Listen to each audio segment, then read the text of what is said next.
Amendment 2026 coverage tonight. We are just hours away from polls opening on both sides of the state line for the August primary. Yeah, the polls open at 7 a.m. in Kansas and 6 a.m. in Missouri. Important decisions are ahead for voters on both sides of the state line tomorrow.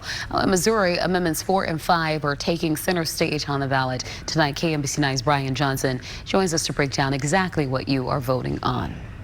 Missouri Amendment 4 fundamentally changes the initiative petition thresholds. A yes vote requires every single congressional district in the state to approve a citizen petition, and it explicitly blocks foreign money from supporting a cause.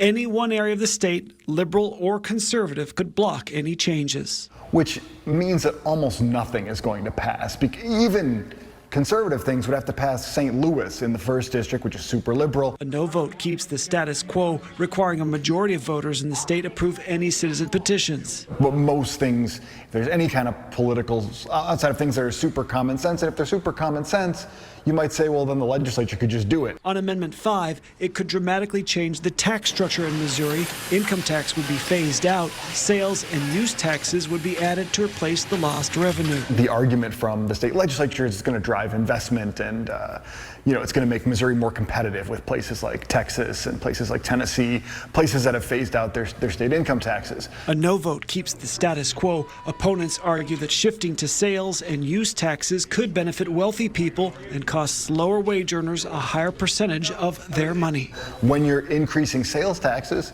yeah, that tends to hit your average person.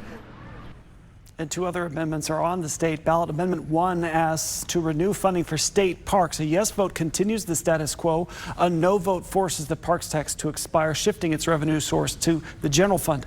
Now on Amendment 2, that is about the assessor position in Jackson County. A yes vote makes that position an elected seat. Like the rest of the state, a no vote keeps the status quo. No change to the Missouri Constitution. Bria. All right, Brian, thank you. On the Kansas side, voters will decide a state constitutional amendment that, if approved, would mean voters can elect state Supreme Court justices. It will replace the current process in place since 1958. Right now, a 9-member commission recommends to the governor 3 candidates to fill an open seat on the bench. Kansas voters already had the chance to retain or remove justices every 6 years, but a justice has never been removed at any of those races.